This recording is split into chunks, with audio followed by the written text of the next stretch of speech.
Kalau tidak taat konstitusi, jangan tinggal di Indonesia. Begitu kira-kira ucapan Pak Luhut Binsar Panjaitan kepada orang-orang yang minta Gibran Rakabuming Raka dicopot dari jabatannya. Astaga, emangnya negeri ini tuh punya nenek moyangnya siapa? Kok pejabat tinggi seenaknya nyuruh warga sendiri angkat kaki dari Indonesia? Hanya karena beda pendapat. Piye ngene iki? Ucapan Pak Luhut yang mengusir pihak penggagas pemakzulan Gibran ini itu benar-benar bikin emak-emak kayak saya nih ya, itu geleng-geleng kepala loh. Iya, ini pejabat publik apa raja zaman feodal ya? Main usir rakyat yang kritik pemerintah, seolah-olah negara ini milik pribadi. Hello Pak, kami semua ini juga warga Indonesia yang punya hak di negeri ini loh. Iya, dengan ucapan tadi itu loh, darah mak itu mangkel loh, mendidih loh. Siapa sih yang dimaksud Pak Luhut? Siapa ya? Ternyata yang minta Gibran dicopot itu sekumpulan purnawirawan jenderal TNI loh. Bukan orang sembarangan. Bahkan mantan wakil presiden Tri Sutresno termasuk di dalamnya. Mereka ini senior yang terhormat. Sudah berjuang untuk negeri ini. Masa para jenderal sepuh yang kritis demi bangsa malah disuruh pergi, diusir? Lah Pak Luhut itu tuduh mereka gak taat konstitusi dan memecah belah bangsa. Piye iki? Padahal justru ucapan Pak Luhut inilah yang bertolak belakang dengan semangat konstitusi. Orang-orang itu cuma pakai hak berpendapatnya loh yang dijamin undang-undang. Kok kritikan dianggap upaya memecah belah? Aneh bin ajaib. Sebagai emak-emak ya, saya berpihak pada mereka yang berani bersuara soal pemakzulan Gibran ini. Bukannya kenapa, mereka kan peduli aturan. Gibran jadi pejabat tinggi, jadi wapres di usia muda, anak presiden pula. Wajar loh kalau dicurigai ada nepotisme politik. Banyak yang merasa ada ketidakadilan atau pelanggaran konstitusi halus di sini. Makanya muncul wacana pemakzulan. Itu hak mereka untuk mengusulkan. Toh nanti ada mekanisme hukum dan demokrasinya juga tentunya. Toh harusnya pemerintah itu dengerin, bukan malah marah-marah. Ibaratnya loh ya, kalau ada warga teriak, itu aturannya salah. Nah, ya didiskusikan, dicek. Jangan malah ngomel, suruh warga pergi dari negaranya sendiri. Wah, tobat nak ngene iki. Ucapan Pak Luhut tadi tuh loh, itu jelas menuai reaksi keras loh dari berbagai kalangan. Karena dianggap nggak pantas di negara demokrasi bilang seperti itu. Bukan cuma rakyat biasa loh, tokoh-tokoh nasional pun ikut semprot Pak Luhut. Mantan Menteri MS Kakban misalnya, beliau itu geram sama gaya arogan Pak Luhut. Pak MS Kakban itu nulis gini, opung LBP kurang baca Undang-Undang Dasar 45, kampungan kali ah. Masa menggagas makzulnya Gibran saja suruh usir orang dari Indonesia. Nah, makzul tenan to iki. Jan Pak Luhut dibilang kampungan karena nggak paham konstitusi dan nggak menghargai kebebasan berpendapat. Emak aja sampai tepuk jidat. Kok bisa ya pejabat sekelas beliau nggak ngerti pasal 28E Undang-Undang Dasar 45.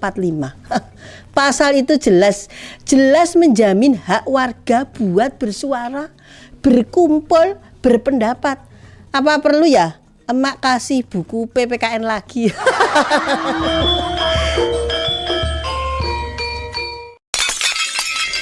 Gak berhenti di situ aja. MS Kakban juga nyindir balik loh. Katanya begini, jangan marah kalau netizen bilang usir aja opung dari Indonesia karena opung kampungan. Hormati saja kebebasan berpendapat. Usir pekerja RRC ilegal, sindir beliau pedas. Sakit gak tuh? Maksudnya daripada ngusir rakyat sendiri yang kritik, Mending Pak Luhut urusin tuh tenaga kerja asing ilegal yang jelas-jelas melanggar aturan. Mak jelek lagi toh ini. Emak auto ngakak kecil loh, campur salut. Berani bener ya MSK Ban ngomong gitu. Tapi ya memang benar, pejabat kok hobi ngusir rakyat yang beda pendapat. Kan ngawur, iya toh. Selain Pak Kaban ya, Gigin Praginanto, seorang pengamat kebijakan publik, juga nggak mau kalah nyeletuk. Dia bilang, ucapan Pak Luhut udah melewati batas kepantasan sebagai pejabat publik. Bahkan Mas Gigin tegas menyarankan demi menghindari kegaduhan nasional akibat sikap Pak Luhut ini, sebaiknya Pak Luhut sendiri aja yang segera tinggal di luar negeri. Aduh, dibalikin kan sama rakyat. Yang nyuruh pergi sekarang disuruh pergi balik. Kocak. Tapi ngena. Intinya ya, banyak yang muak sama arogansi Pak Luhut. Omongan pejabat kok kayak preman.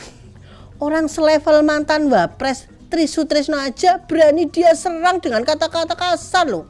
Ini sudah nggak mencerminkan semangat demokrasi, malah kayak kelakuan rezim otoriter Orde Lama. Gitu kata Mas Gigin dan para pengkritik lainnya. Kalau pejabatnya sumbu pendek ya begini, bahaya buat iklim demokrasi kita. Di Indonesia nih ya, yang katanya demokrasi, kebebasan berpendapat itu harga mati loh. Buya Anwar Abbas, Wakil Ketua Umum MUI saja sampai turun gunung menegur ucapan Pak Luhut. Beliau bilang, pernyataan Luhut justru menunjukkan gejala pemerintah yang otoriter dan anti kritik karena jelas bertentangan dengan kebebasan berpendapat yang dijamin di UUD 45. Buya Anwar itu mengingatkan loh, pemerintah itu perlu kritik sebagai cermin untuk perbaikan. Kalau pemimpin maunya benar sendiri dan anti kritik, itu namanya kedaulatan penguasa, bukan kedaulatan rakyat. Bahkan beliau itu dengan tegas nyeletuk, kalau masih main usir-usiran, yang harusnya diusir itu bukan pengkritik pemerintah, tapi Luhut sendiri. Piye jalek ngono kuwi. Nah, ini artinya apa? Artinya ucapan Pak Luhut udah keterlaluan dari kacamata tokoh agama sekalipun. Ini sangat melukai demokrasi loh. Coba bayangin, kalau tiap kritik dilarang, lama-lama rakyat jadi takut bicara loh. Mau protes harga sembako mahal, takut diusir. Mau kritik jalan rusak, takut dikatain gak cinta negara. Nggak bisa begitu dong. Negara ini punya konstitusi, bukan punya penguasa. Iya toh. Kita semua rakyat itu berhak bersuara demi perbaikan bangsa. Kritik itu jamu loh, jamu buat demokrasi. Kadang pahit tapi menyehatkan. Jangan sampai ya, jangan sampai pemimpin kita alergi kritik. Alergi kritik itu penyakitnya para diktator. Ngeri toh.